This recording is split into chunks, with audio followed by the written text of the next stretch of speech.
Hello बच्चों, let's see this question. इस question में लिखा है find the perimeter of a triangle with sides 3i cap plus 4j cap plus 5k cap.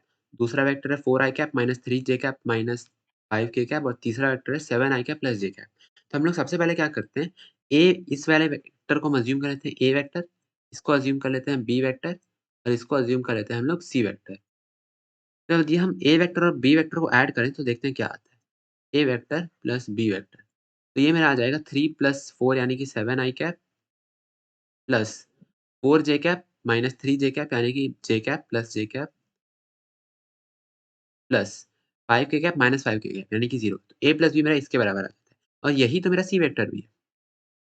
मेरा basically हम क्या आ गया मतलब, मेरा यहाँ पे आ गया a vector plus b vector equals to c vector. तो इसको हम ट्रायंगल लॉ से यहाँ पे लिख सकते हैं कि यदि मेरा ट्रायंगल का 2 साइड है a और b, ये यदि मान लो a साइड है और ये मेरा साइड b है, a प्लस b यानी कि ये जो मेरा साइड है ये सी वेक्टर है।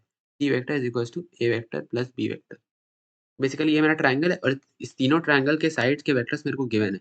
तो अब मेरे को पेरीमीटर निकालना है। तो हम यहाँ पे लिख सकते हैं perimeter of this triangle should be equals to mod of A vector plus mod of B vector plus mod of third vector यानी कि सी वेक्टर। अब एक-एक करके तीनों के मॉड्स निकाल लेते हैं। तो मॉड ऑफ ए वेक्टर मेरा हो जाएगा under root of 3 square plus 4 square plus 5 square. 3 square plus 4 square plus 5 square. Similarly mod of B vector निकालते हैं। तो ये हो जाएगा मेरा under root of 4 square plus 3 square plus 5 square. तो यहाँ पे भी हम लिख सकते हैं 4 स्क्वायर प्लस एक्चुअली -3 का स्क्वायर होगा, लेकिन -3 माइनस वो स्क्वायर करने पे तो +3 हो जाएगा, तो +3 का स्क्वायर प्लस 5 का स्क्वायर। फिर finally under root of 7 square plus 1 square. 3 square plus 5 square plus 4 square मेरा ये इक्वल हो जाएगा अंडर रूट ऑफ 50 के। सिमिलरली ये भी मेरा हो जाएगा अंडर रूट ऑफ 50 और सिमिलरली ये भी मेरा हो जाएगा under root of 50। Under root of 50 को हम लिख सकते हैं 5 रूट 2 के बराबर। ये 3 बार आ रहा है तो हम इसको मल्टीप्लाई कर देंगे 3 से। ये मेरा आ जाएगा 15√2 के बराबर।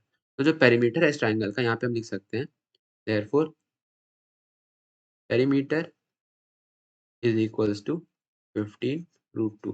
और क्योंकि तीनों साइड तो मेरा इक्वल आ रहा है, मॉड ए, मॉड बी, मॉड सी तीनों रूट 50 आ रहा है, तो ये हम यहाँ ये भी बोल सकते हैं कि this is a equilateral triangle. But this is not asked in the question. जो पेरीमीटर पूछा है वो मेरा 15√2 आ गया, जो कि मेरा फाइनल आंसर है। Perimeter is 15√2. This is my final answer. I hope everyone got the solution. Thank you.